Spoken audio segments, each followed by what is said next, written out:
And then the last part of store is to make sure you store back immediately after use. So what we see is in many companies, yes, they get to the store part, the first micro step, which is labeling everything, defining the home for everything. All right, but that's not enough. You have to store back immediately after use. That's where many employees fail to do 5S. They just don't do this. Whenever they finish their work, they have to leave. They just leave and they don't dedicate a single minute to organize. So the way you have to work is every time you use something, you put it back so that then at the end of the day, you don't have hundreds of tools everywhere. So you can use labels, colors, signs to help you define where you should store things, and also as reminders that you need to put things back.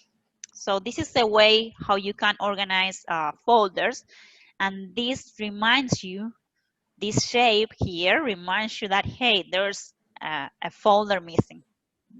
So it's easy for everyone to follow that. You can also have colors to identify a place to store different types of materials. Maybe you can have the blue for materials that are temporary there. Then you can have yellow for things that are in bad shape or that are not in good conditions.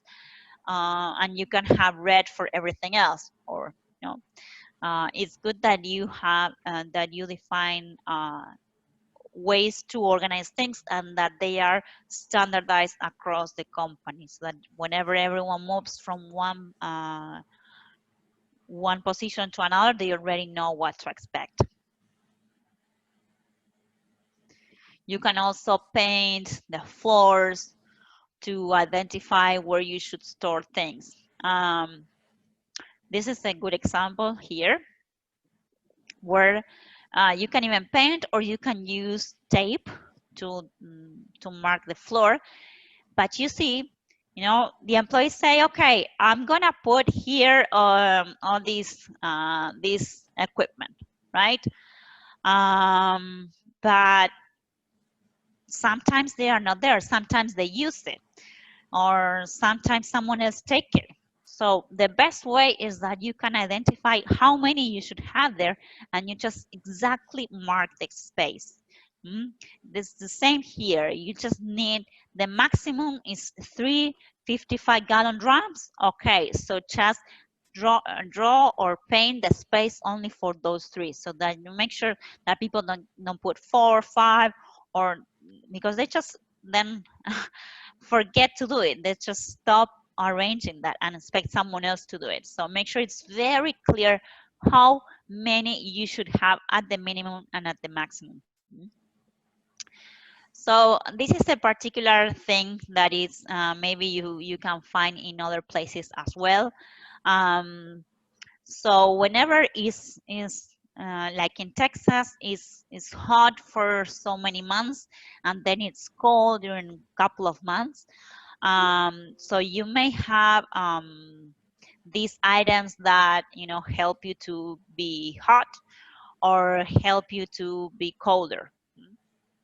So you may have fans, for example, but I see many companies that they leave the fans all the time, like the entire year round. The fan is right there on the line, and the problem with that is that it's uncomfortable for the employees. Whenever it's cold, they don't need the fan, they just need to put it out, but they don't move them out of the line because they don't know where to store them. So it's good that as a team you define where to store these kind of things that maybe you use for a certain amount of for a certain period of time, and you stop using it. So just whenever you know that for several months you will not use it, you just put it apart. Do you have any examples of this type of things that you may use for some time and then don't use anymore?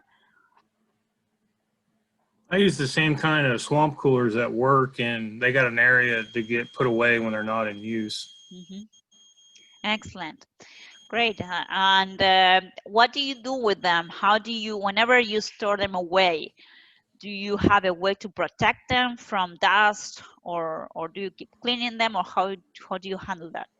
They just stay outside. Is the only place we have for them. They just get put in an area that where they go back every time. Hmm. All right. So that's also something maybe that you can work on improving if you need to. Um, in some companies, or in this company, they were like, yeah, some of they don't have enough room and they were putting this item outside. But what happened is that when you have something outside for 2 or 3 months, it really can get ruined, and whenever you need it again, you cannot use them because it's all wet, or the sun deteriorates them. I don't know, it depends on the item, right? In some cases it's fine, they're just, they can be outside. But you have to make sure that you go to the next step, the shine, how you keep them clean or how you keep them in good conditions. So maybe you can use another space to store them so that they are not in the open, or maybe you can just cover them with a plastic or with another material so that they don't get so impacted. I mean, you have different options, but you have to check what's the best way so that whenever you need to use them again, they're ready to use.